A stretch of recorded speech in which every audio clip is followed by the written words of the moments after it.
মা আপনি এখানে আসেন, কিছু সময়ের জন্য আপনি এখানে চুপ করে দাঁড়িয়ে থাকেন, আমি আপনাকে কিছু দেখাচ্ছি। চুপ করে থাকুন। প্রিয়া, মা আসতেছে, ফ্রিজ থেকে কিছু বের করে ভালো মন্দ রান্না করো। কি বললে তুমি? তোমার মা আসতেছে মানে?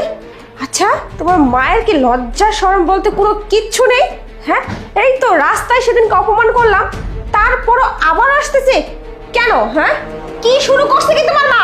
আরে প্রিয়া, তুমি এইভাবে কেন বলতেছো? উনি তো আমাদের মা, তাই না? আসবে, 2-1 দিন থাকবে, আবার চলে যাবে, এতে এত রাগ করার কিছু নেই। হ্যাঁ, সমস্যা কেন থাকবে? তোমার তো কোনো সমস্যা না, সমস্যা তো হয় আমার। আমি সেটা বুঝতে পারি যে কত ধানে কত চাল। তোমার মা আসা মাত্রই এটা খাবো না, ওটা খাবো না, গরম পানি করে দাও, মানে মাথাটা খেয়ে ফেলে আমার। সারাক্ষণ তার কাজ করতে করতেই আমি ব্যতিব্যস্ত হয়ে যাই। মানে এই কাজ করে দাও, ওই কাজ করে দাও।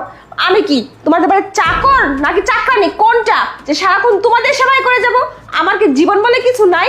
শোনো, তোমার মাকে সাপ সাপ আসতে নিষেধ করে দাও, তা না হলে কিন্তু একটা কুরুক্ষেত্র বেজে যাবে, আমি বলে দিলাম। তুমি এইভাবে কেন বলতেছো? আমি কি একবার তোমাকে বলছি যে তুমি আমাদের বাড়ির চাকরানি? হ্যাঁ, এইভাবে কেন বলতেছো? বেচারি আসবে, 2 দিন থাকবে, চলে যাবে। তাছাড়া আমরা ওনাদের সন্তান, উনি আমাদের কাছে আসবে না তো কোথায় আসবে? এই 2 দিনেরই তো ব্যাপার, তাই না? আচ্ছা, আমার মায়ের জায়গায় যদি তোমার মা আসতো, তুমি কিভাবে বলতে পারতা বলো? দেখো, তোমার এসব ডায়লগ না শোনার জন্য আমি বসে নাই, বুঝতে পারছো? তোমার মা যদি 2 দিনকার জন্য আসতো তাহলে তো হতোই। তোমার মা আসলে তো যাওয়ার নামই করে না, তার বায়নার শেষ থাকে না, তার জন্য কাজ করতে করতে আমার জীবনটা শেষ হয়ে যায়। আর তুমি আমার মায়ের সাথে তোমার মায়ের তুলনা দিচ্ছ? আমার মা এখনো সুস্থ সবল, তাকে নিয়ে এত ঝামেলা পোহাতে হয় না। আর তোমার মা আসলে ঝামেলার শেষ থাকে না। আবার তুমি আমার মাকে তোমার মার সাথে তুলনা করতেছো।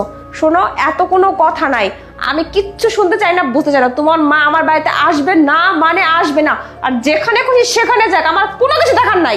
দেখো, উনি কি সবসময় আমাদের বাসায় আসে? হয়তোবা মাসে 2-1 বার, বছরে 2-1 বার এসে এই কয়টা দিন থাকে। আমি মানতেছি উনি বয়স্ক মানুষ, ওনার একটু দেখাশোনা করতে হয়, তাই বলে তো এইভাবে বলাটা ঠিক না, তাই না?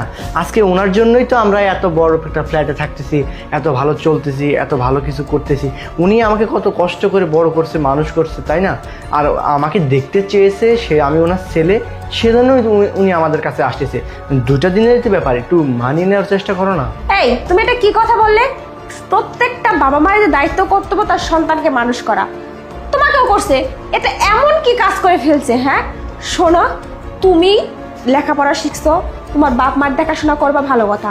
তুমি তো টাকা পয়সা গ্রামের বাড়িতে পাঠাচ্ছই, তোমার মাকে তো দেখাশোনা করতেইছো, তাহলে ওনাকে কেন এখানে আসতে হবে? তাছাড়া দেখো, উনি একজন